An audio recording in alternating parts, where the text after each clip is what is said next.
Hello दोस्तों।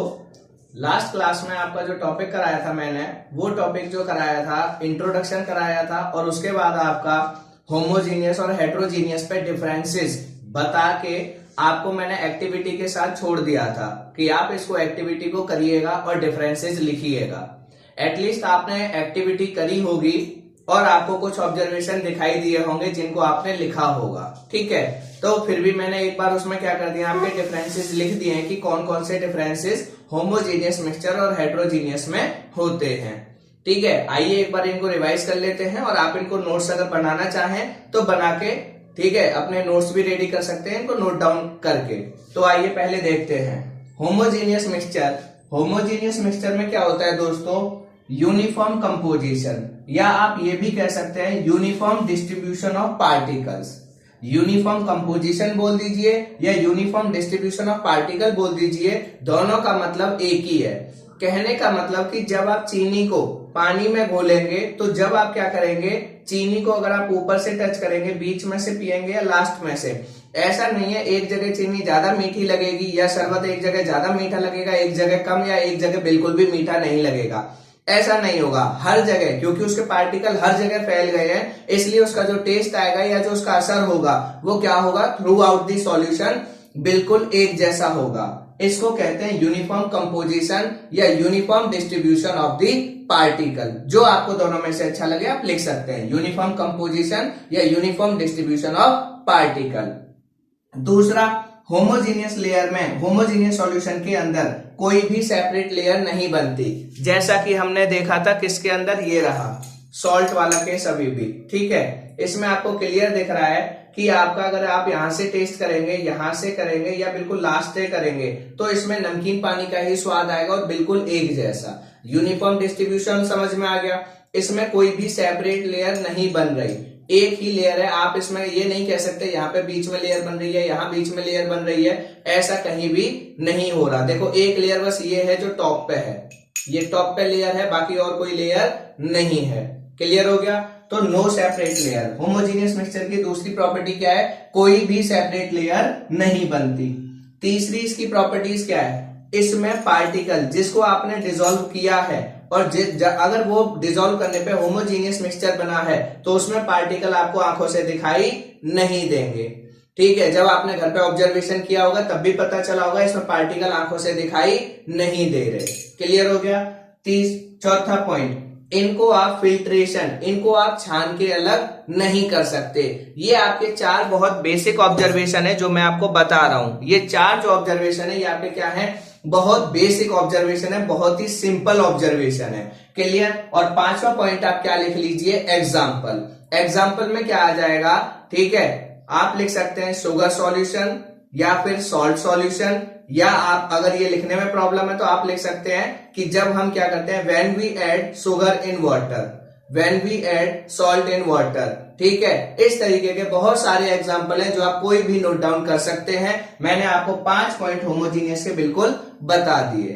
ठीक है, अब हेट्रोजीनियस क्या होता है, टोटली इसका अपोजिट। तो मैं सजेस्ट करूंगा कि आप एक को अच्छे से याद कर लीजिए, दूसरा उसका क्या हो जाएगा दोस्तों, अपोजिट हो जाएगा। हेट्रोजीनियस में क्या होगा, non uniform composition. Non uniform composition का मतलब ये देखिए, ठीक है, इसमें आपको दिख रहा है कि यहाँ पे पार्टिकल बहुत ज्यादा है, ऊपर बिल्कुल खाली हो गया है। ठीक है, ऊपर पार्टिकल है ही नहीं, पर जैसे ही आप हिलाएंगे इसके पार्टिकल ऊपर भी आ जाएंगे, बीच में भी आ जाएंगे, नीचे फिर रखेंगे फिर नीचे आ जाएंगे। क्लियर। तो इसको कहते हैं नॉन यूनिफॉर्म कंपोजिशन या uneven distribution of particle. Non uniform composition बोल दीजिए या आप क्या बोल दीजिए, अनइवन डिस्ट्रीब्यूशन ऑफ पार्टिकल। जो आपका मन करे वो आप लिख सकते हैं फर्स्ट पॉइंट में। इसमें देखो सेपरेट लेयर क्लियरली आपको दिखाई दे रही है, ये इसकी लेयर ये रही, यहां पे ये अलग से लेयर आपको दिख गई, ये आपकी क्या है, सेपरेट लेयर। जबकि होमोजीनियस के अंदर ऐसी सेपरेट लेयर नहीं बन रही थी। क्लियर। तो हेट्रोजीनियस में क्या है, आपके अनइवन डिस्ट्रीब्यूशन होता है पार्टिकल्स का। आपकी क्या होती है, जो सेपरेट लेयर होती है वो क्लियरली आपको विजिबल होती है। उसके बाद आप इसके पार्टिकल्स को आंखों से देख पा रहे हो, ये रहा पार्टिकल्स को आंखों से आप क्या कर पा रहे हो, क्लियरली आपको दिखाई दे रहे हैं। तीसरा डिफरेंस, और इसको आप क्या कर सकते हो, छान के अलग कर सकते हो। इसको आप फिल्ट्रेशन करके क्या कर सकते हैं, सेपरेट कर सकते हैं, अलग कर सकते हैं। पॉइंट समझ में आ गया? ठीक है, ये आपका एग्जाम्पल हो गया। ये किसका? हेट्रोजीनियस की प्रॉपर्टीज हो गई। अब आपकी क्या है यहां पे एग्जाम्पल आप क्या लिख लीजिए? Sand solution. वैसे तो वो सॉल्यूशन बनता नहीं है, तो आप लिख सकते हैं सैंड इन वाटर, या फिर आपकी सैंड की जगह आप लिख सकते हैं क्ले इन वाटर, या फिर आप लिख सकते हैं चॉक इन वाटर, या फिर आप जो भी मन करे कोई भी चीज जो वाटर में ना घुले उसका एग्जाम्पल। तो आपको क्लियर हो गया होगा कि होमोजीनियस मिक्सचर की क्या प्रॉपर्टीज होती हैं और हेट्रोजीनियस की प्रॉपर्टीज क्या होती हैं। ये आपका क्वेश्चन बनता है आपके एग्जाम्स के लिए। ठीक है, ये आपसे पूछ लेता है कि होमोजीनियस क्या है और हेट्रोजीनियस क्या है। अब आपको जरा इसको अच्छे से समझना है, क्योंकि अब जो हम पढ़ने वाले हैं जिनमें आप क्या आ जाएगा टाइप्स ऑफ, ये तो हो गया होमोजीनियस हेट्रोजीनियस। अब हम क्या पढ़ेंगे? 3 तरीके की सॉल्यूशंस। ठीक है, 3 पढ़ेंगे हम, जिसमें आपका क्या होगा? सिंपल सॉल्यूशन होगा, आपका क्या होगा? सस्पेंशन होगा और कोलॉइडल सॉल्यूशन होगा। ये 3 जो चीजें हमें स्टडी करनी है, इन तीनों की हम डिटेल में हम होमोजीनियस या हेट्रोजीनियस वर्ड को लिखेंगे और वहां पे उसका मीनिंग आपको पता होना चाहिए। होमोजीनियस जैसे दिमाग में आएगा तुरंत आपको क्लियर हो जाना चाहिए कि होमोजीनियस का मतलब इसमें इवन हर जगह बराबर डिस्ट्रीब्यूशन होगा पार्टिकल्स का, कोई सेपरेट लेयर नहीं बनेगी, पार्टिकल आंखों से दिखाई नहीं देंगे, इनको जनरली मैं क्या करूंगा? फिल्ट्रेशन प्रोसेस से अलग नहीं कर पाऊंगा। ये 4 बातें आपके दिमाग में होनी चाहिए। क्लियर? ऐसा नहीं है कि ये 4 ही हैं, बातें तो बहुत सारी हैं, बट आपको एटलीस्ट ये 4 याद होनी चाहिए। अब मैं अपनी अगली हेडिंग पे चलता हूं चैप्टर की, जो अगली हेडिंग क्या कहती है? सॉल्यूशन। ठीक है, ये आप पॉइंट्स बना के ये अपने नोट्स बना लीजिएगा, तैयार कर लीजिएगा। अब क्या चलते हैं दोस्तों अगली हेडिंग पर। अगली हेडिंग आपकी क्या कहती है? देखिएगा जरा। अगली हेडिंग आपकी बताती है कि आपके क्या होते हैं जो सॉल्यूशन होते हैं, हम सॉल्यूशन किसे कहेंगे और सॉल्यूशन की क्या क्या प्रॉपर्टीज होती हैं, सॉल्यूशन कितने टाइप के हो सकते हैं। ठीक है, आपको बहुत सारी टाइप नहीं, जनरली उसमें कुछ चीजें हैं वो पढ़नी है। ठीक, तो आइए हम उनको स्टडी करते हैं, देखते हैं क्या होता है। तो सबसे पहले आज की आपकी हेडिंग है नई, जिसका नाम है सॉल्यूशन। क्या है दोस्तों? सॉल्यूशन। तो सॉल्यूशन की बात करते हैं। सॉल्यूशन को आप वैसे जानते हैं ऑलरेडी, आप उससे फेमिलियर हैं। सॉल्यूशन क्या होता है कि आपका जैसे, फिर वही एग्जांपल, क्या? नमक और चीनी वाला। जब आप पानी के अंदर नमक को या फिर पानी के अंदर आप चीनी को घोलते हैं और जो शरबत बनके तैयार होता है उसको हम क्या कहते हैं दोस्तों? सॉल्यूशन कहते हैं। उसको क्या कहते हैं? सॉल्यूशन। तो सॉल्यूशन की आप डेफिनेशन लिखना चाहें तो लिख सकते हैं solution is a homogeneous mixture. Solution is a homogeneous mixture. Solution क्या होता है? आपका होमोजीनियस मिक्सचर होता है। अब जैसे ही आपका होमोजीनियस वर्ड आया, इसका मतलब इसके अंदर वो चारों काम होंगे जो हमने अभी अभी पढ़े थे। क्या? यूनिफॉर्म डिस्ट्रीब्यूशन होगा पार्टिकल का।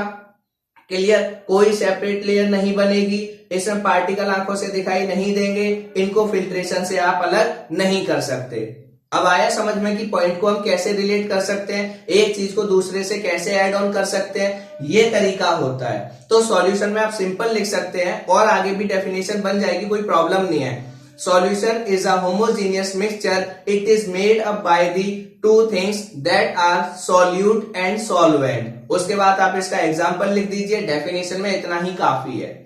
बाकी मैं जो प्रॉपर्टीज बताऊंगा उन प्रॉपर्टीज को जब आप इसमें नोट डाउन कर देंगे तो डेफिनेशन आपकी 8 से 10 लाइनों की बन जाएगी, जो कि हम नहीं लिखते, उनके लिए अलग से हेडिंग बन जाती है प्रॉपर्टीज। तो पहले सॉल्यूशन की डेफिनेशन आपने सिंपल लिख ली, solution is a homogeneous mixture. क्या होता है दोस्तों? Homogeneous mixture. ये पॉइंट आपका क्लियर हो गया कि सॉल्यूशन क्या होता है? आपका होमोजीनियस मिक्सचर होता है। होमोजीनियस मिक्सचर वर्ड आते ही वो चारों बातें क्लियर हो गई। इसका मतलब अब मैं आपको और चीजें समझाता हूं। जैसे आप क्या करते हो? नींबू पानी बनाते हो। जैसे आप क्या बनाते हो? नींबू पानी बनाते हो, शरबत बनाते हो, या शिकंजी आम भाषा में कह लें, तो आपका क्या होता है? वो क्या है? आपका सॉल्यूशन है। वो क्यों सॉल्यूशन है? क्योंकि जितनी चीजें आप मिलाते हैं उसमें, वो सारी चीजें उसके अंदर क्या हो जाती हैं? घुल जाती हैं। और ना ही वो आपको क्या होती? अलग अलग की, नींबू की आपकी अलग लेयर बन गई, पानी की अलग लेयर बन गई, काले नमक की अलग लेयर बन गई, ठीक है, या चीनी की अलग लेयर बन गई, ऐसा कुछ नहीं होता। इतनी सारी चीजें मिलाते हैं, सबकी सब उसके अंदर क्या हो जाती हैं, घुल जाती हैं। रीजन बता चुका हूं चैप्टर नंबर 1 में, कोई चीज किसी में क्यों घुलती है, क्योंकि जिसमें हम घोल रहे हैं उसके पार्टिकल्स के बीच में क्या होता है, स्पेस होता है। ठीक है, तो आपका क्या होता है, जो नींबू पानी होता है, जो शिकंजी होती है, या फिर आपका क्या जो शरबत होता है, ये सारे आपके क्या है दोस्तों, किसके एग्जाम्पल है, सॉल्यूशन के। क्यों सॉल्यूशन के एग्जाम्पल हैं, क्योंकि हमें पता है इसमें ये क्या होता है, सॉल्यूशन की खास बात होमोजीनियस मिक्सचर। होमोजीनियस का मतलब उसमें ये चारों काम होने चाहिए।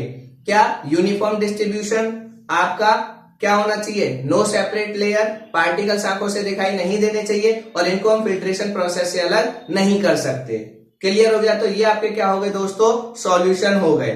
बाकी आप सॉल्यूशन अगर मैं बताऊं तो यही नहीं है, बहुत सारे हैं। जैसे आप सबसे सिंपल देखते होंगे, कौन सा, आप देखते होंगे ड्रिंक। ठीक है, जो ड्रिंक वगैरह बनाते हैं, जो ड्रिंक करते हैं, उसमें क्या है, अल्कोहल और वाटर दोनों को आपने मिला दिया, अल्कोहल और वाटर दोनों को आपने मिला दिया, तो जो आपका बनके तैयार होगा वो भी क्या होगा, सॉल्यूशन। भाई सिंपल सी बात है, वो भी क्या है, सॉल्यूशन है, कोई प्रॉब्लम नहीं है। क्लियर, जैसे मैंने आपका बनाया था उस दिन पोटेशियम। ठीक है, पोटेशियम आपका पर मैग्नेट लिया था, पोटेशियम पर मैग्नेट को मैंने किसमें डिसॉल्व कर दिया था, वाटर में, तो वो कलर निकलने लगा था, कलर अलग होने लगे थे, तो वो भी आपका क्या है, सॉल्यूशन। तो सॉल्यूशन ऐसा नहीं है कि एक ही सॉल्यूशन है, सॉल्यूशन बहुत सारे हैं, बट आपको देखने पड़ेंगे, ऑब्जर्व करने पड़ेंगे। और वो सॉल्यूशन होगा कब, जब उसमें ये चारों कंडीशन फुलफिल होंगी जो आपको बताई जा रही है। बाकी जब आपकी प्रॉपर्टीज की भी बात करूंगा, जिसमें वो चारों प्रॉपर्टीज कंप्लीट होंगी, वो सॉल्यूशन होगा। क्लियर हो गया, तो आपके सॉल्यूशन समझ में आ गया, सॉल्यूशन क्या होते हैं, जो आपने ये चीज स्टडी कर ली। अब जो सॉल्यूशन होता है, आपने जनरली देखा है कि सॉल्यूशन का मतलब क्या होता है, कि लिक्विड के अंदर कोई भी चीज डिसॉल्व कर दो। आप क्या सोचते हो कि आपके लिक्विड के अंदर जब सॉलिड को डिसॉल्व करूंगा तभी आपका सॉल्यूशन बनेगा, या लिक्विड के अंदर लिक्विड डिसॉल्व करूंगा तभी सॉल्यूशन बनेगा? नहीं दोस्तों, सॉल्यूशन आपके तीनों तरीके के हो सकते हैं। ठीक है, लिक्विड में आप सॉलिड को डिसॉल्व करेंगे तब भी सॉल्यूशन बनेगा, लिक्विड में आप लिक्विड को डिसॉल्व करेंगे तब भी सॉल्यूशन बनेगा, लिक्विड में गैस को डिसॉल्व कर देंगे तब भी सॉल्यूशन बनेगा। और एक सबसे खास बात, सॉलिड सॉलिड का भी सॉल्यूशन होता है, सॉलिड सॉलिड का भी सॉल्यूशन होता है। जो हमने पढ़ाई की सॉलिड में सॉलिड डिसॉल्व नहीं होता, बिल्कुल वो पॉइंट सही है, बट ये जो मैं बता रहा हूं ये भी है। इसीलिए आपसे पेपर में क्वेश्चन पूछ लिया जाता है, right the example of solid solid solution. ठीक है, सॉलिड लिक्विड आप जानते हैं, लिक्विड सॉलिड आप लिक्विड लिक्विड जानते हैं, लिक्विड गैस भी जानते हैं, बट एक बार मैं क्या करूंगा, आपको वो तीनों तरीके के सॉल्यूशन बताऊंगा कि क्या होते हैं। ठीक है, सॉल्यूशन क्लियर हो गया यहाँ पे ये चीज। उसके बाद आगे हम इसकी और चीजों में चलेंगे। अभी सॉल्यूशन में सिर्फ इतना ही समझना है कि सॉल्यूशन क्या होता है, होमोजेनियस मिक्सचर होता है। और सॉल्यूशन सिर्फ आपके क्या होते हैं, सॉलिड इन लिक्विड नहीं होते, आपके सॉल्यूशन कई टाइप के होते हैं। ठीक है, उससे पहले सॉल्यूशन किस किस से मिलकर बना होता है ये समझ लेते हैं, उसके बाद आगे की चीजें कंटिन्यू करेंगे। तो जो आपका सॉल्यूशन होता है, सॉल्यूशन बनाने के लिए आपको दो चीजों की जरूरत होती है, एक दोस्तों सॉल्वेंट और दूसरा क्या होता है, सॉल्यूट।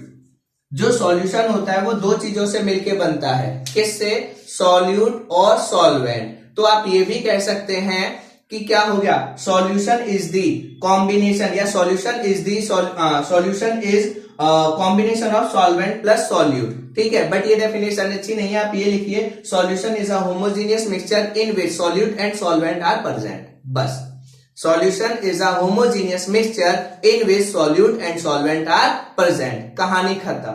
अब आपका जो सॉल्यूशन होता है, सॉल्यूशन बनाने के लिए दोस्तों कितनी चीजों की जरूरत पड़ी, दो चीजों की, एक सॉल्यूट और एक सॉल्वेंट।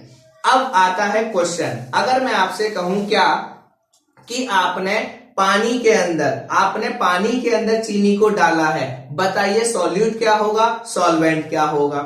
ठीक है, आपका अगला कि मैंने क्या किया, पोटेशियम परमैंगनेट को पानी के अंदर डाला, बताइए सॉल्यूट क्या होगा, सॉल्वेंट क्या होगा।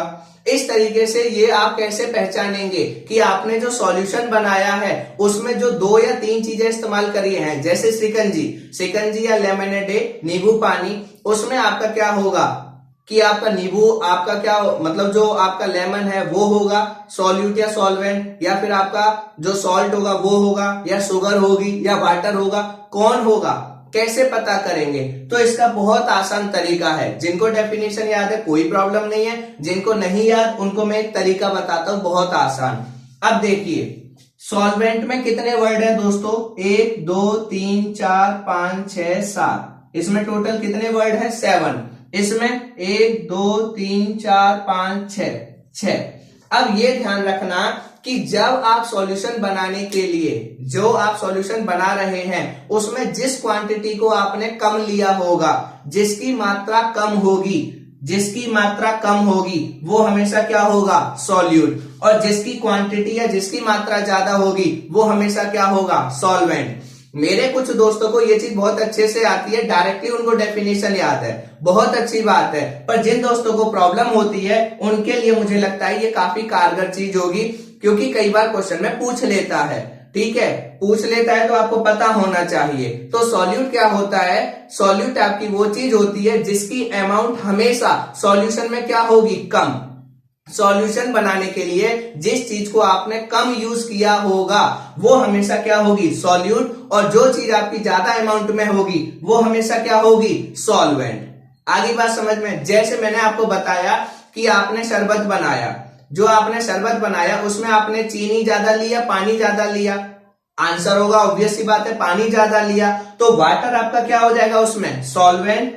और आपकी चीनी क्या हो जाएगी? सॉल्यूट। आगे बात समझ में? अब आते हैं शिकंजी पे। शिकंजी में अब जो सॉल्यूट होंगे वो एक नहीं होगा, उसमें क्या हो जाएगा? नींबू भी सॉल्यूट होगा। ठीक है, जो आपका लेमन है, जो आपका सॉल्ट है वो भी सॉल्यूट होगा, जो शुगर है वो भी सॉल्यूट होगी, क्योंकि इन तीनों का अमाउंट आपका बहुत कम है। किसके कंपैरिजन में? वाटर के। तो हमेशा क्या होता है कि जब भी आपकी जो क्वांटिटी कम अमाउंट में यूज की होती है वो क्या होती है? सॉल्यूशन में सॉल्यूट कहलाती है, और जो ज्यादा अमाउंट में यूज होती है उसको कहते हैं सॉल्वेंट। आगे बात समझ में दोस्तों? आई होप आपको सॉल्यूट और सॉल्वेंट भी क्लियर हो गए होंगे। अब अगला क्वेश्चन कि कई दोस्त इसकी डेफिनेशन लिखना चाहेंगे, कोई प्रॉब्लम नहीं है। सॉल्यूट क्या होते हैं? सॉल्यूट आर दो substance which dissolve in the solvent.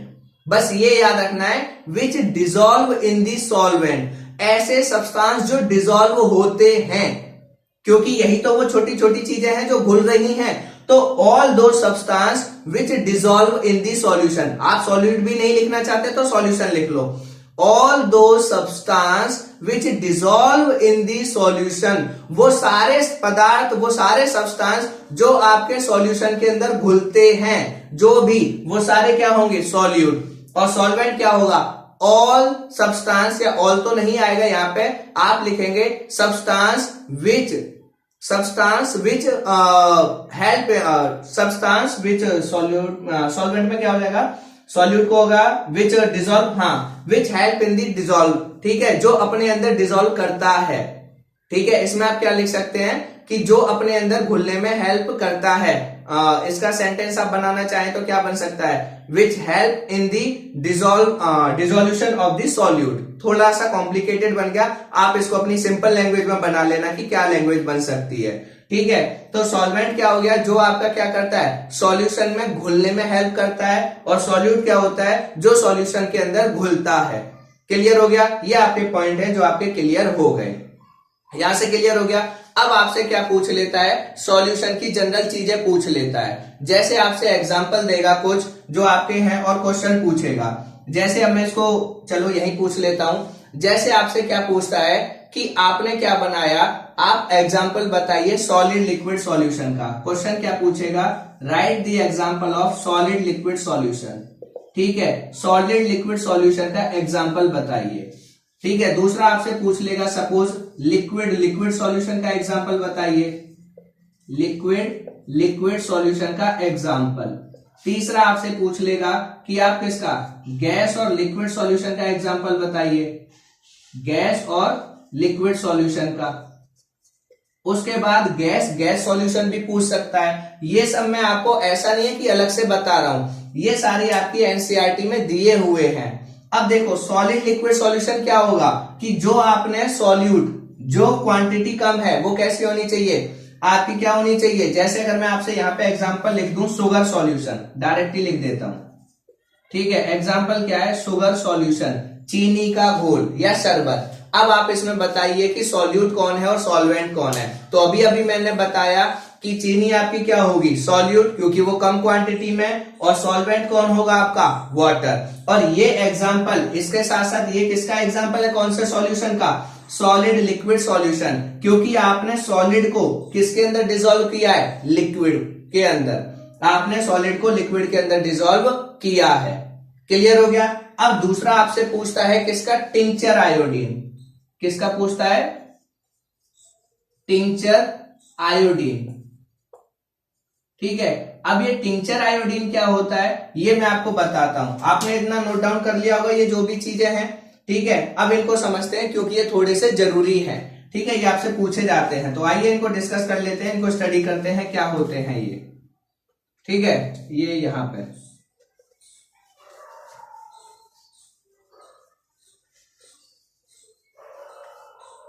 अब देखिए टिंचर आयोडीन क्या है आपका। टिंचर आयोडीन किसे कहते हैं, टिंचर आयोडीन क्या होता है कि जब आप क्या करते हैं, जैसे आपने क्या किया, एल्कोहल, ठीक है, एल्कोहल के अंदर किसको डिसॉल्व कर दिया, आयोडीन को। ठीक है, तो आप लिख सकते हैं आयोडीन इन एल्कोहल।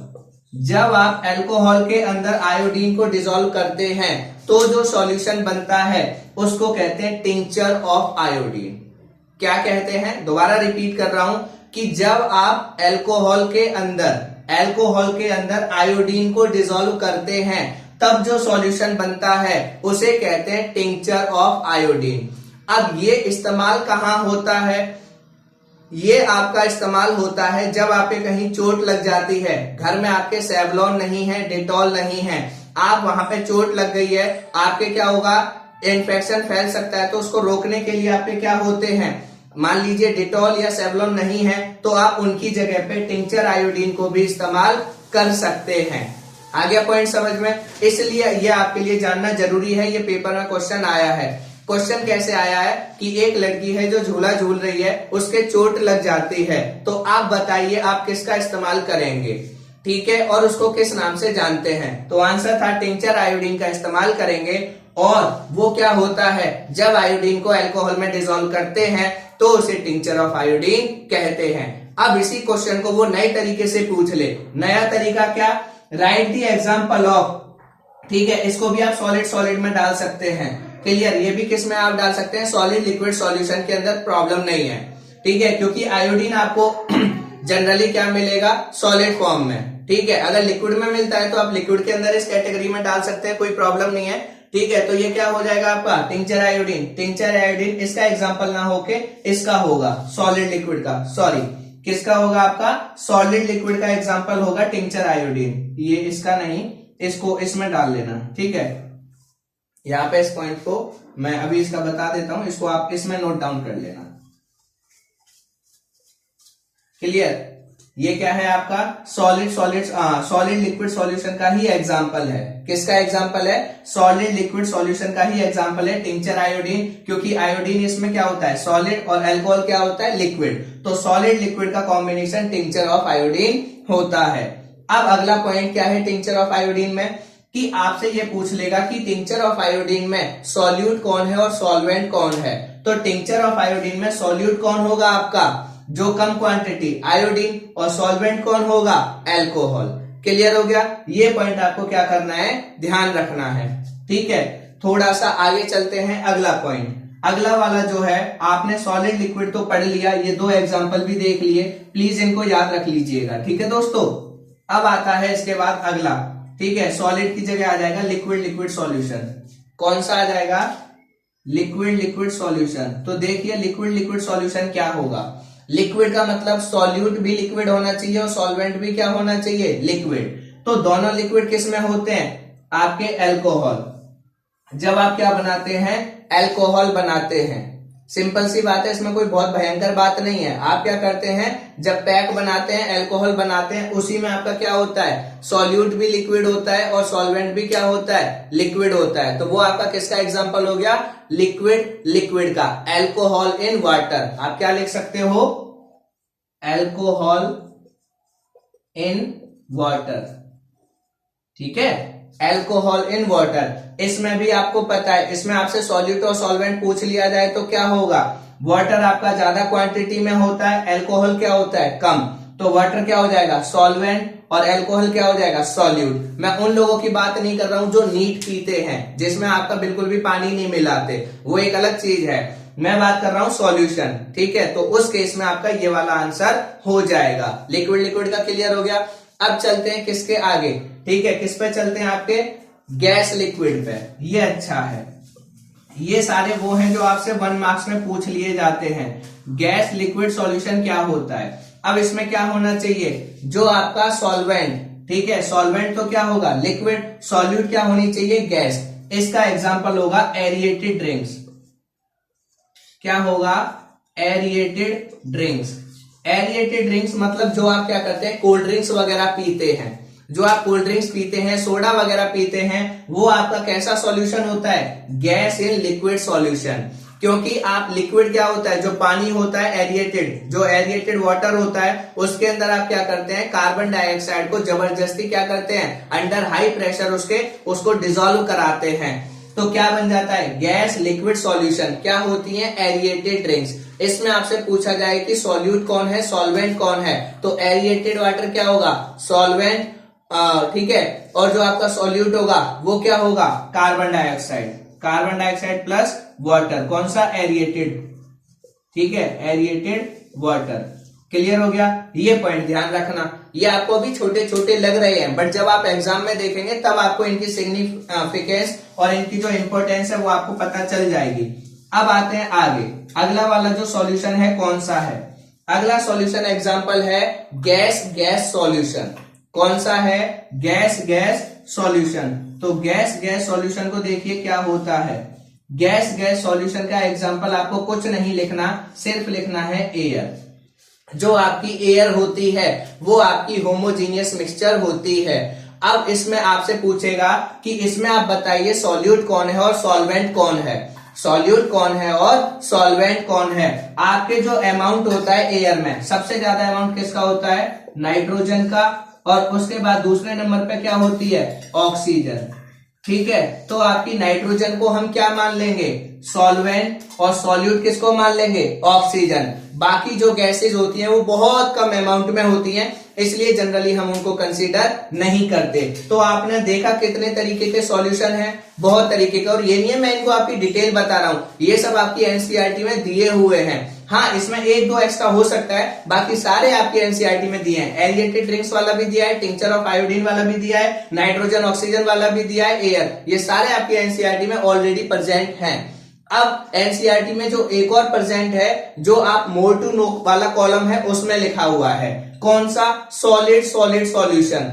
ये सुन के थोड़ा सा सरप्राइज होता है कि सॉलिड सॉलिड भी सॉल्यूशन बनाता है। हमने तो यार आज तक नहीं पढ़ा था, हमें तो यही नहीं पता था कि सॉलिड सॉलिड आपस में कभी घुलता भी है। नहीं दोस्तों, सॉलिड सॉलिड सॉल्यूशन भी बनता है, और सॉलिड सॉलिड जो सॉल्यूशन बनता है अब देखिए वो कैसे बनता है और उसको क्या कहते हैं। ये सब मैं इसलिए बता रहा हूं क्योंकि अब आपके एग्जाम में एमसीक्यू इंट्रोड्यूस हो चुके हैं, इसलिए ये क्वेश्चन आते हैं। सॉलिड सॉलिड सॉल्यूशन, इसका एग्जाम्पल क्या होगा एलॉयज। क्या होते हैं दोस्तों, क्या कहते हैं उनको एलॉयज कहते हैं। एलॉयज क्या होते हैं, एलॉयज वो होते हैं जब आप मेटल को आपस में मिला दो, या फिर आप मेटल और नॉन मेटल को आपस में मिला दो। तो जब भी आप क्या होता है आप लिख सकते हो व्हाट आर एलॉयज। पहले तो ये समझिए कि एलॉयज क्या है। एलॉयज क्या होते हैं जब सॉलिड सॉलिड मतलब जब आपके दो मेटल, एक मेटल और दूसरा, जैसे निकेल को हमने मिला दिया किसी के साथ, ठीक है, या फिर आपका तांबा है और जस्ता है, कॉपर और आपके जिंक, ठीक है, कॉपर और जिंक को हमने मिला दिया आपस में, ये कॉपर ये जिंक, इन दोनों को मैंने आपस में मिला दिया, दोनों मेटल हैं। जब आप मेटल मेटल को आपस में मिला देते हो या मेटल और नॉन मेटल को आपस में मिला देते हो तो जो बनता है उसको क्या कहते हैं एलॉयज। तो alloys are homogeneous mixture, alloys are homogeneous mixture, ठीक है। इसमें क्या हो जाएगा आपके, इसमें हम क्या करते हैं एलॉयज क्या होते हैं when metal combine with each other, when metal and non-metal combine with each other, then they known as alloys, then they known as alloys। इसके एग्जांपल हैं ब्रास, ब्रॉन्ज, ठीक है, इस तरीके के एग्जाम्पल हैं इसके। और ये क्या होता है, सॉलिड सॉलिड सॉल्यूशन है। कैसे, मेटल भी सॉलिड, ये भी सॉलिड, ठीक है, ये भी सॉलिड, ये भी सॉलिड। तो जब आप सॉलिड सॉलिड चीजों को आपस में मिलाते हैं तो उनको हम क्या कहते हैं, एलॉयज कहते हैं। क्लियर, समझ में आ गई बात। तो ये आपके क्या है, सॉल्यूशन के कुछ टाइप्स मैंने बताए जो आपसे एग्जाम के अंदर या तो ऐसे करके क्वेश्चन पूछ लिया जाएगा एग्जाम्पल, या ये देके पूछ लिया जाएगा कि सॉल्यूट बताइए, सॉल्वेंट बताइए। क्लियर हो गया। तो ये आपकी चीजें हैं, आपको काफी हेल्प करेंगी आपके एग्जामिनेशन के अंदर। अब हम चलते हैं सॉल्यूशन की लास्ट हेडिंग पे। सॉल्यूशन की लास्ट हेडिंग क्या बनती है दोस्तों, सॉल्यूशन की लास्ट हेडिंग बनती है प्रॉपर्टीज, कि सॉल्यूशन की प्रॉपर्टीज क्या क्या होती हैं। और ये जो प्रॉपर्टीज हैं ये आपको ज्यादा डिफिकल्ट तरीके से अंडरस्टैंड करने की जरूरत नहीं है, ये सब आपको क्लियर हो जाएगा बहुत आसानी से। ठीक है, इसमें आपको क्या है, जब एनसीईआरटी आप ओपन करेंगे तो हेडिंग बनी हुई है प्रॉपर्टीज ऑफ सॉल्यूशन।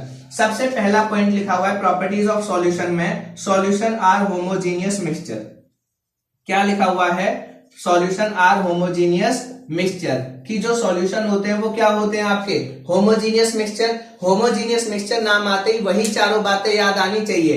क्या, यूनिफॉर्म डिस्ट्रीब्यूशन होगा, दूसरा क्या होगा, इसमें सेपरेट लेयर नहीं बनेगी, पार्टिकल्स आंखों से दिखाई नहीं देंगे, इनको फिल्ट्रेशन प्रोसेस से अलग नहीं कर सकते।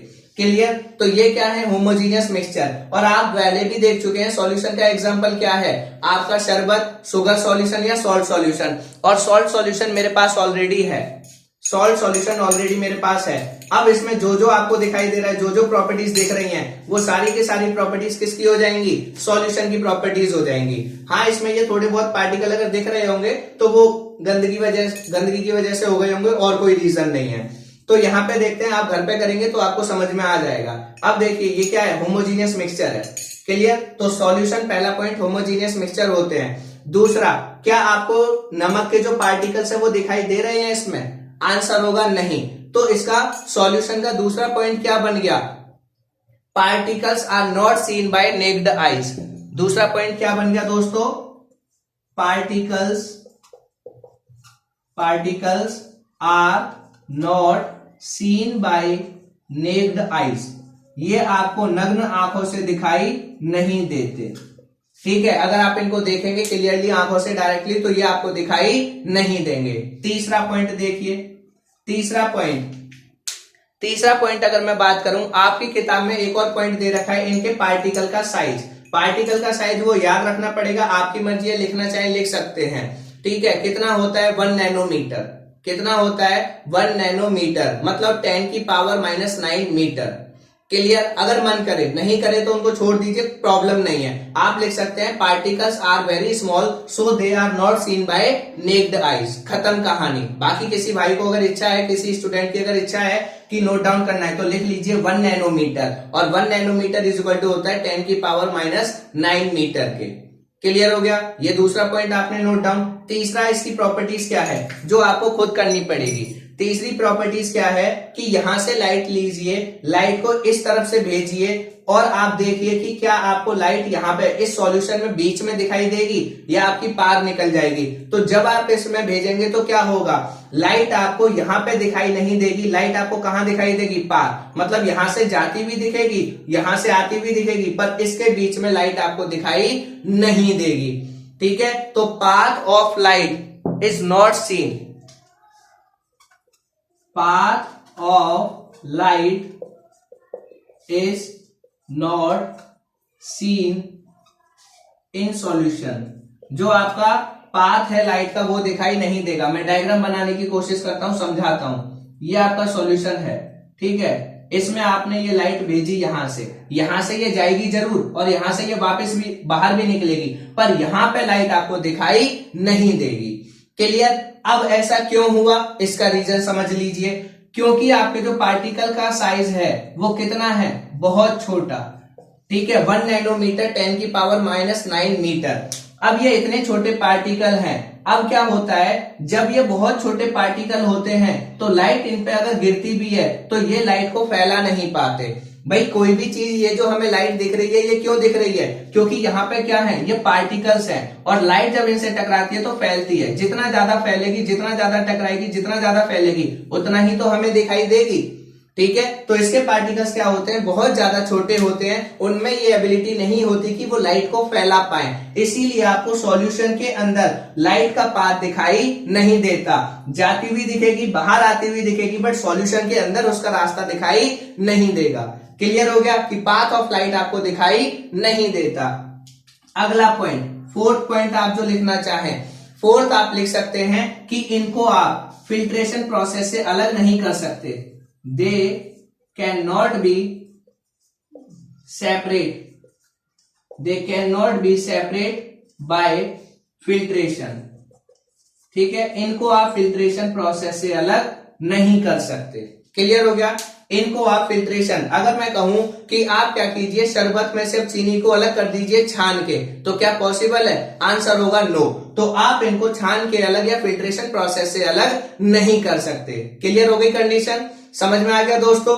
अब इसके बाद, अब इसमें क्या बचता है, पांचवा पॉइंट। पांचवा पॉइंट क्या बचता है, सॉल्यूशन आर स्टेबल।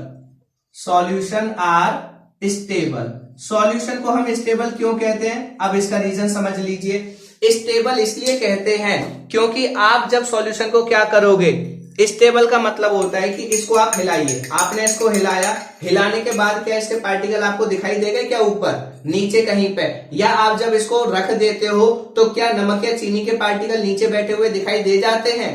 नहीं देते, चाहे वो 1 दिन रखा रहे, चाहे 2 दिन रखा रहे, चाहे 3 दिन रखा रहे।